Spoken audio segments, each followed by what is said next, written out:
Hi friends, welcome back to my channel. இன்றைக்கி நம்ம ரொம்பவுமே ஹெல்த்தியான டேஸ்டியான ராகி சேமியா ஒரு 10 நிமிஷத்தில் எப்படி செய்கிறதுன்னு பார்க்க போகிறோம். வாங்க பார்க்கலாம். நான் இன்றைக்கி அனில் பிராண்டில் தான் எடுத்திருக்கேன். 2 பாக்கெட் ராகி சேமியா எடுத்திருக்கேன். இதை எடுத்து தண்ணியில் நம்ம ஊற வச்சு அலசிக்க போகிறோம். இப்போது 2 பாக்கெட்டையும் கொட்டிட்டேன். ஒரு 2 டைம் லைட்டாக அலசி கழுவிட்டு அதை கொஞ்சமாக தண்ணி ஊற்றி நல்லா ஊற வச்சு எடுத்துக்கலாம். நீங்கள் கழுவும் போது ரொம்ப பிசையக்கூடாது. இப்போ பாருங்கள், நல்லாவே ஊறிடுச்சு. இதை தண்ணி எல்லாமே நல்லா வடிச்சிட்டு இட்லி பாத்திரத்தில் சேர்த்துக்க போகிறேன். இட்லி தட்டில் சேர்த்துட்டேன். இப்போது இட்லி பாத்திரத்தில் தண்ணி நல்லா கொதிக்குது. இப்போது அந்த 2 தட்டையும் ஒவ்வொன்றா எடுத்து உள்ளே வச்சிடலாம். இப்போ பாருங்கள், 2 தட்டையும் எடுத்து உள்ளே வச்சுட்டேன். இப்போது மூடி போட்டு மூடி மீடியம் ஃப்ளேமில் ஒரு 8 நிமிஷத்துக்கு நல்லா வேக வச்சுக்கோங்க. இப்போது 8 நிமிஷம் போல் ஆயிடுச்சு. இப்போது ஓப்பன் பண்ணுறேன். கலர் உங்களுக்கு நல்லாவே தெரியும்.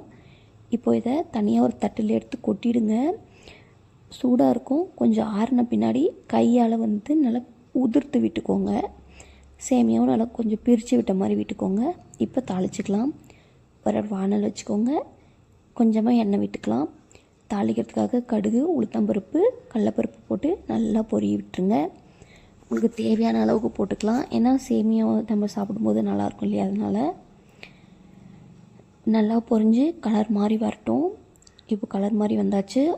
2 பெரிய வெங்காயம், உங்கள் காரத்துக்கு ஏற்ப பச்சை மிளகா, அப்புறம் ஒரு கொத்து கருவேப்பிலை போட்டுக்கலாம். போட்டு நல்லா கலந்து விட்டுருங்க. எல்லாமே நல்லா வதங்கி வரட்டும். இப்போது உங்கள் டேஸ்ட்டுக்கு ஏற்ப உப்பு சேர்த்துக்கலாம். இந்த டைம்லேயே உப்பு சேர்த்துட்டு எல்லாத்தையுமே நல்லா கலந்து விட்டுருங்க. வெங்காயம் கொஞ்சம் பொன்னிறமாகி வரணும். அந்தளவுக்கு நல்லா வதக்கி விட்டுக்கலாம். இப்போ பாருங்கள், லைட்டாக பொன்னிறமாக வதங்கி வந்தாச்சு. இப்போ சேமியாவை நம்ம கொஞ்சம் கொஞ்சமாக உள்ளே சேர்த்துக்க போகிறோம். கொஞ்சம் கொஞ்சமாக உள்ளே சேர்த்துட்டு நல்லா கலந்து விட்டுக்கோங்க. எல்லாமே நல்லா ஒன்று சேர கலந்து வரணும். ஏன்னா நம்ம உப்பு இப்போ தான் போட்டிருக்கோம் இல்லையா, அதனால் ஒன்று சேர கலந்து வந்தால் தான் அந்த உப்புலாம் டேஸ்ட் உரைக்கும். இப்போ பாருங்கள், நல்லாவே கலந்தாச்சு. அவ்வளோதான், ஆல்மோஸ்ட் ரெடி ஆகிடுச்சு. ரொம்பவுமே சூப்பராக இருக்கும், டேஸ்ட்டாக இருக்கும், செய்கிறதுக்கு ஈஸியாகவும் இருக்கும். இதே மாதிரி செஞ்சு பார்த்துட்டு எப்படி இருக்குன்னு கமெண்ட் பண்ணுங்கள்.